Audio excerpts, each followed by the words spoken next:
Thanks for staying with us on this edition of Vision. Cedric Varner. On this segment, we're talking with attorney Mark Overall with the law offices of Mark Overall. Mr. Overall, thanks for being here again. How you doing, sir? Yes, well, sir. you know, we talked about you coming back the last time you were here, and so we appreciate you taking the time to come back and see us on the Vision Show. We're really excited about the things that you've been doing Yes, sir. In the legal arena, and some people, I believe, did not see our last segment, so we want to just do an overview and talk about your practice, and just start with give us your overall reason, your interest. What put you in? What caused you to want to go into the legal career field? Well, I knew I wanted to help people. Any of the careers that I was going to pick was going to be centered around helping people. It was either going to be in law or law enforcement or in medicine. I even thought about becoming a doctor at one point. But when it came to deciding to become a lawyer, I really had to see, well, one, what was I gifted to do? You know, and you know, as the son of two preachers, my mother's an evangelist, my father's a minister. Okay. He always says to look at your skill set and look at, you know, the gifts that you've been given. That's right.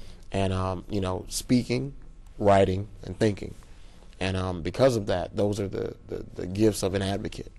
You have to be an effective speaker, you have to write effectively, and you have to be able to think both critically and logically. And because that was my skill set, and just, you know, kind of reading up on it and looking at other people who have gone down that path, I figured that law was the right course for me. That's good. That's good. So part of your vision for coming up, becoming a lawyer, Yes, was, sir. yeah, you know, so the implementation of your vision was looking at your skill set and to see what the gifts and talents that God gave you. Yes, sir. Okay. So that's a word of encouragement for somebody else who's trying to decide on what they're supposed to be doing. Yes, sir. Okay, all right. And now, when we talked last time, you were telling us about where you were originally from. Kind of give us an overview. Is that Buffalo? Yes, sir. Buffalo, New York, born and raised. It's the east side of the state. You know, you got New York City way on the western southern Right. portion, but Buffalo is what people refer to as upstate New York, and it's a funny place. Definitely very diverse, but it can be tough. Yeah. You know, crime is pretty high up and down up there, but you know, yeah, that's where I'm from, and you know, that's where my roots are. That's my family is. So you made it all the way down. Yes, sir.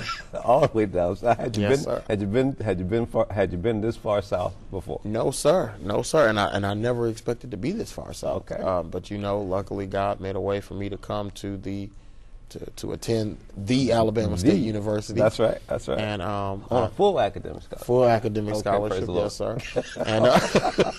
And and you know, after law school, I just came back, and you know, the rest is history. Now, where'd you go to law school? I went to another HBCU. I went to Southern University down in Louisiana, Baton Rouge, Louisiana, and you know, did that. Finished that in 2010. Took the bar and came back and opened my office. Okay, took the bar. That meant you passed first time. First time, Okay, yes, sir. Praise the Lord. He's good. You know? Yes, all right. Yes, sir. Well, what made you decide? One of the things we were talking about is what made you decide to come back to or to stay in Montgomery. From, you know, of course, there's a lot. Once you passed the bar, a lot of places you could have gone. A lot of opportunities, yeah.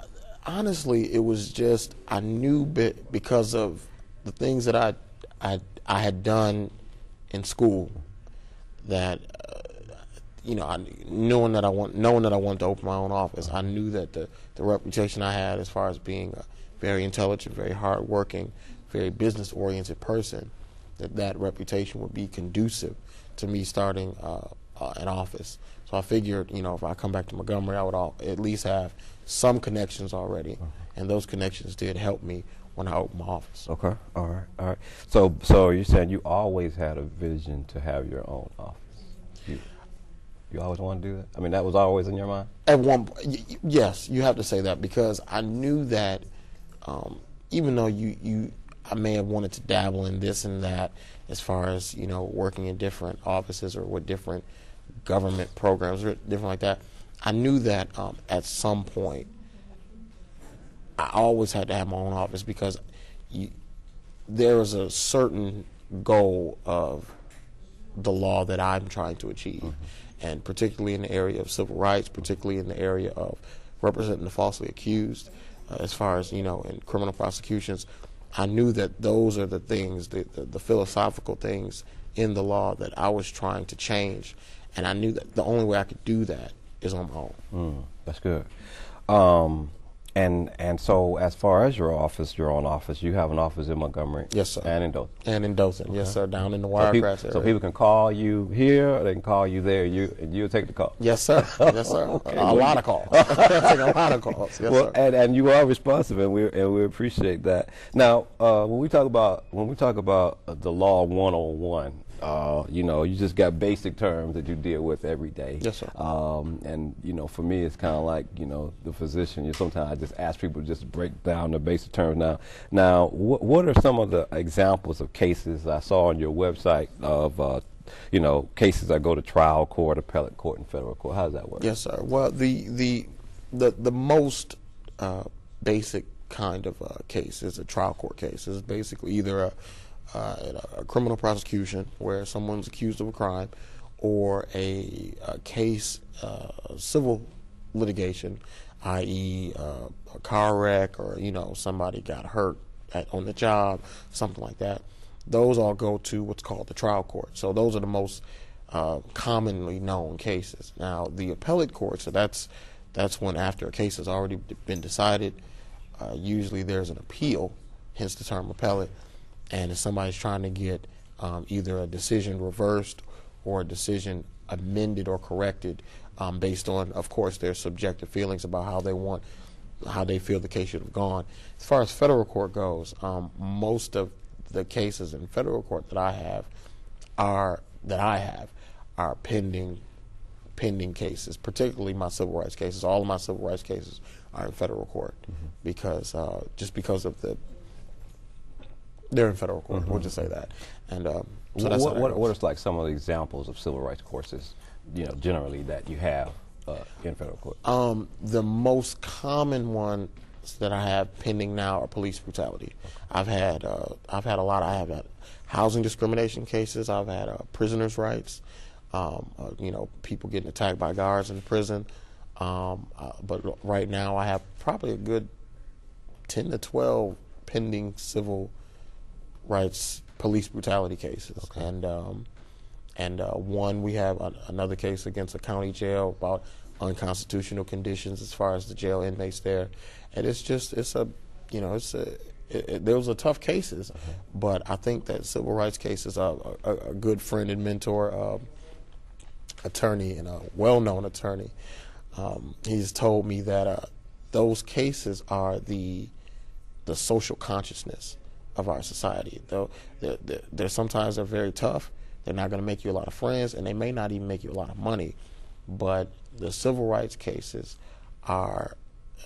those represent the social consciousness in our society and in our world. That's good. That's good. Yes. That was great counsel by that well-known attorney. Yes, sir. He's from Montgomery, a well-known man by the name of Julian McPhillips. Oh, okay. He told me that. Yes, okay. All right. Well, that was great information that he gave you. And of course, he knows. And he would know. Yes, sir. That's right. He knows. Well, and in fact, one of your cases like that is where I first saw you. Yes, on sir. television, on news, or from the station, and I was like, I hadn't seen him before. So you were representing the people there. Yes, and that was actually in 2010 when I just became a lawyer. Yeah. I'd only been a lawyer, I think, about 3 months. So I was really kind of learning as I went, and of course at that time I was taking a lot of counsel from a lot of other people like Mr. McPhillips because I had just gotten into the field, and he was telling me, I had to call Mr. McPhillips a lot to say, well, how do you structure this? How do you structure that? How do you get around certain, legal obstacles as far as, making sure the case is going to go to trial and get in front of a jury. So, yeah, that was actually very early in my career when you first saw me. Yes, sir. Well, I'll tell you, and we want to compliment you. You're very poised and confident, and I remembered you from that. Now, you were telling me about some of the challenges of being a lawyer in this time, in this season. Yes, sir. I love what I do, and I think that I know that I was called to do it. However, there are definitely drawbacks to being in the legal profession. One is very political. You're dealing with a lot of powers. Sometimes, and it's never what's happening right in front of you that's the issue. It's sometimes what's going on in a back room somewhere that you know, the deals that are being made that you don't know about, that sometimes manifest. And two, just you oftentimes see the worst in human nature in law. You see a lot of backstabbing, you see a lot of greed, a lot of lust for power, and you see a lot of corruption, particularly in my civil rights cases. You see a lot of people with power abusing that power, and it can be very disheartening at times. And then you just see a lot of unfairness in the way the law is applied to certain groups of people, not necessarily race-based, but even class-based. I've noticed it's been a huge issue, and you know, when you try to speak out against those issues, oftentimes you're met with opposition. You know, and I definitely have felt that, and it's I can't say that it's just me. I mean, every notable attorney that I've read about said that they felt it. The Fred Grays, the Thurgood Marshalls, the Solomon Seas, they've all you know, felt that opposition. But you know, when it comes, it comes pretty strong, and you just have to weather the storm and persevere. Excellent. Well, now you've got two offices, Montgomery and in Dothan. People can call you now. People can call you from across the state of Alabama. Yes, sir. And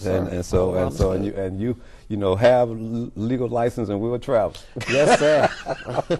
I pound the pavement. Yes, sir. Okay. Well, great. Well, I'm excited. We had some more things we'll talk about next time. Some more definitions. And we'll come back and do some more. But we want to thank you for coming on to be with us again on Vision Show. Excited. We're impressed with what you're doing so far. We want to encourage you to keep continuing to fight the good fight of faith. Yes, sir. And so we appreciate your coming to be with us on Visions. That's going to do it for us on this edition of Visions, and we'll look to see you next time.